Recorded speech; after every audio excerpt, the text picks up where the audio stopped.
I used to believe cheating was something that happened to other people. You know what I mean, those messy couples, constant fighting, trust issues. That wasn't us. We were the solid ones, at least. That's what I thought, until I opened his phone one morning and saw a message that shattered everything. It wasn't even some flirty text or a half-naked selfie. No, it was worse. Way worse. It was a thank you. Thanks for last night. I haven't laughed like that in years. You're amazing. No name, no context. Just those words, sitting there like a ticking bomb in his notifications. And the thing is, he was in the shower, singing, like nothing was wrong. I remember standing there, phone in my hand, stomach in my throat, listening to the water run. Every second felt like an hour. I kept reading that one sentence over and over until the letters stopped making sense. Thank you for what? Laughing? What the hell happened last night? We were together last night, weren't we? Except, we weren't. Not for the whole evening. He said he was meeting an old college friend for a drink. Someone I'd never met. He'd even shown me a photo from years ago, proof that they were just catching up. I didn't even blink. Why would I? He kissed me goodbye like usual, told me not to wait up, and said, love you. And now this. I should have confronted him right then and there, right? I didn't. I wish I could say I was brave, that I threw the phone and demanded answers. But I froze. I shoved the phone back onto the nightstand, walked into the kitchen like nothing happened, and smiled when he came out of the bathroom with his towel half draped around his waist. He kissed me on the cheek and asked if I wanted pancakes. Pancakes. I nodded, and in that moment, I made a decision. I wasn't going to scream. I wasn't going to cry. I wasn't going to beg him to love me the way I deserved. I was going to get even, and trust me, he never saw it coming. That whole week, I played the part of the clueless, doting girlfriend. Smiles, kisses, good morning texts, all of it. But inside, I was unraveling. Every I love you from him felt like a splinter under my skin. Every time he laughed at one of my jokes, I had to remind myself not to scream. I wasn't even sure what I was holding on to anymore, our relationship, or just the idea of it. But I needed time. I needed proof. That one message could have meant anything, right? Maybe I was overreacting. Maybe I'd lost my mind. Maybe I was just another insecure, jealous woman making up stories in her head. So I did what any marketing manager with decent Wi-Fi and a background in analytics would do. I started digging. The first thing I did was sync his iCloud to my laptop. He never logged out. Rookie move. Messages, call logs, photos, everything came pouring in like a digital flood. I didn't even know what I was looking for at first. I just knew I'd know it when I saw it. And oh, I saw it. A different number. No name attached. But the texts were intimate. I can still smell you on my jacket. I keep thinking about that thing you whispered in my ear.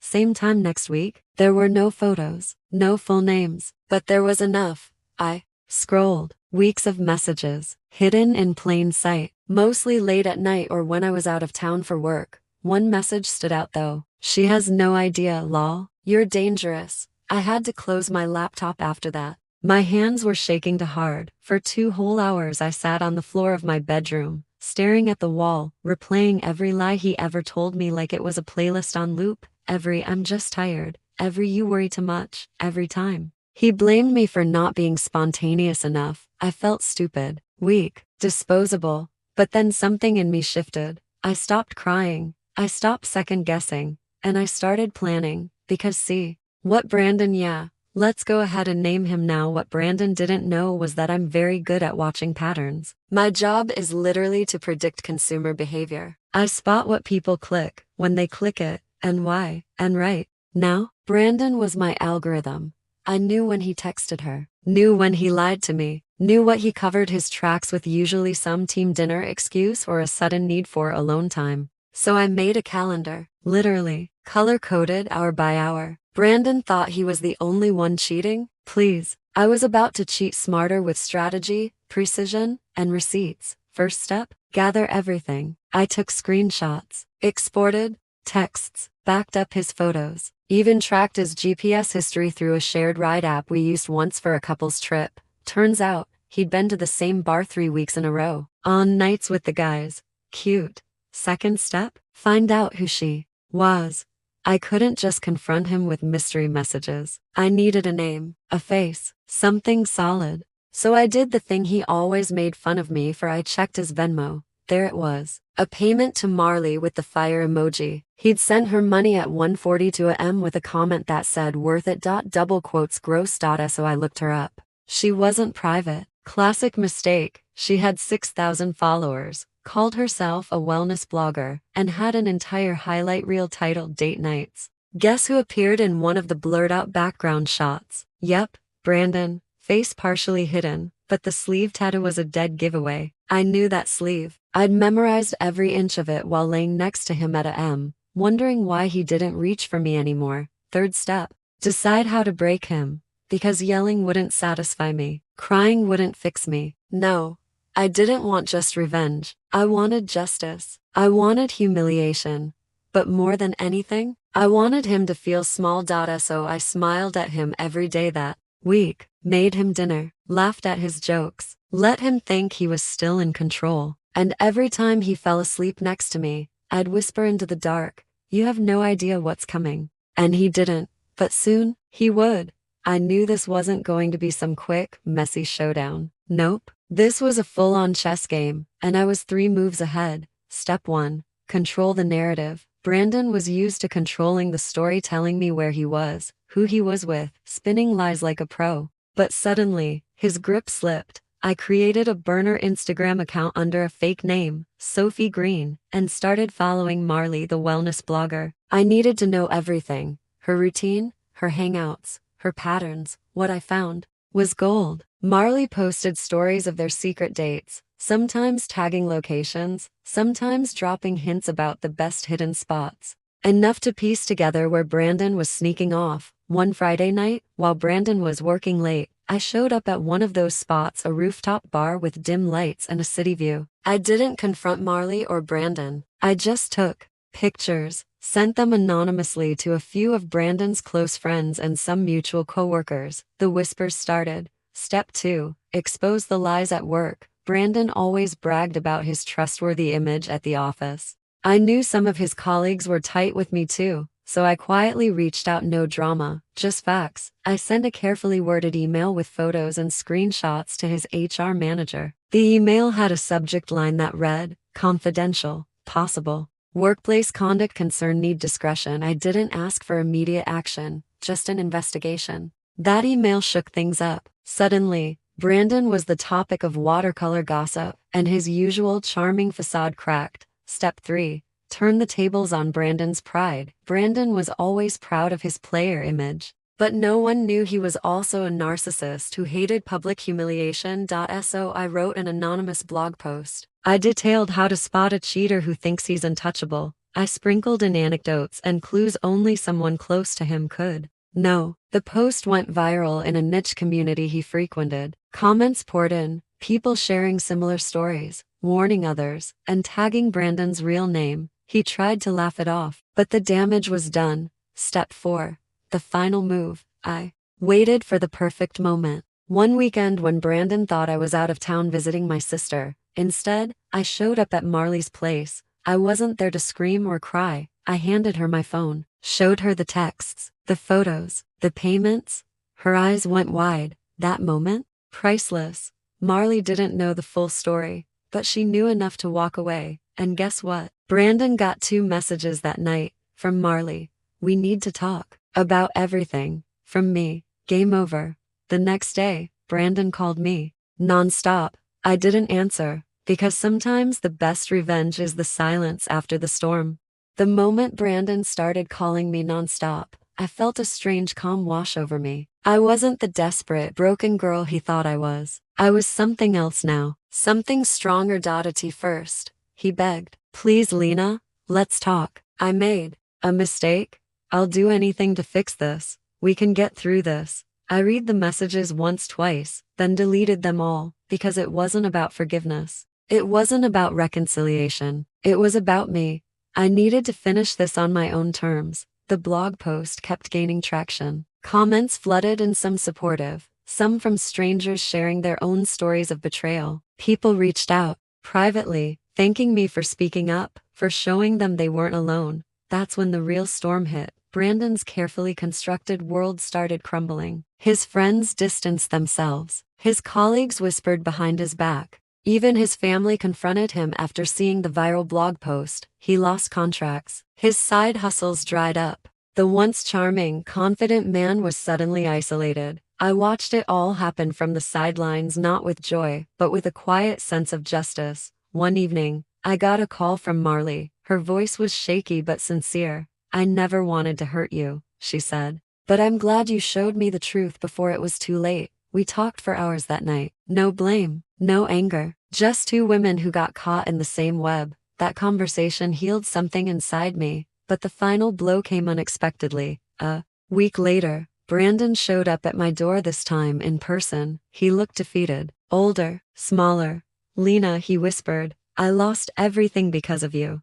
I let him talk, listened without interrupting. Then I said, "You lost yourself, Brandon. Not because of me, but because you lied. Because you betrayed the person who loved you the most." He left without another word, and I closed the door behind him. In that moment, I realized something important. Revenge isn't about ruining someone else's life. It's about reclaiming your own. Since then, I've rebuilt myself, focused on my career, my passions, and my peace. I'm no longer defined by his betrayal. I'm defined by my strength to rise above it. If you're listening and you've been betrayed, know this: you are not alone. You are stronger than the hurt. And sometimes, the best revenge is simply moving on and thriving. If you had asked me a year ago what I'd do if someone I loved betrayed me, I probably would have said something naive. Something soft like, I'd talk it through, or I'd try to understand why. Maybe even, I'd forgive them. People make mistakes, because back then, I still believed betrayal was an accident, some lapse in judgment or weakness of character. I didn't understand yet that some people don't stumble into betrayal. They walk toward it, fully conscious, fully aware, fully selfish. Brandon didn't make a mistake. He made a series of choices, calculated, deliberate, and cruel. And the most terrifying part wasn't the cheating itself. It was how easily he did it, how natural it came to him, how I was just one version of himself away from the stranger who lied, laughed, and kissed two women in the same week like it was nothing. But I wasn't innocent either. Not in the way I thought I was. Because for months, maybe even years, I'd been betraying myself. I silenced my instincts. I shrunk my voice. I rationalized away the gut feelings, the late-night doubts, the subtle red flags. I made myself smaller to make him more comfortable. I became the version of me that would be easy to love, easy to manage, easy to lie to, and I stayed. Because love makes you stay long past the point of self-respect. Because loneliness convinces you that almost enough is better than nothing. But then came the message. That one stupid, careless, "thank you for last night" message. And everything inside me shifted. The illusion shattered, and in its place was clarity, sharp, cold, and clean. He didn't deserve my grief. He deserved my silence. And eventually, he earned my rage. But my revenge wasn't fire and fury. It wasn't dramatic confrontations or screaming matches in public. It was quiet, controlled, surgical. It was truth, weaponized. And as I watched him spiral, his lies unraveling, his fake image collapsing, I didn't feel joy. Not exactly. What I felt was relief, because for the first time in years, I wasn't questioning my reality. I wasn't begging someone to treat me like I mattered. I wasn't trying to force love where love had died long ago. I was finally choosing me. Let me be clear.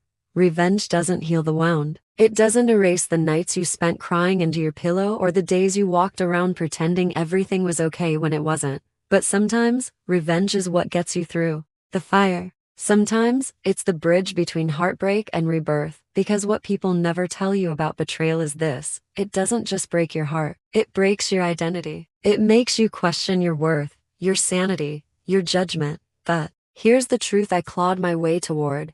You are not broken. You are not unlovable. You are not to blame for someone else's deception. You are still whole even when someone tries to convince you that you're only worth what they can use you for. In the end, Brandon lost more than my trust. He lost access to the version of me who believed in him. He lost the woman who would have moved heaven and earth to protect him. And he has to live with that, not me.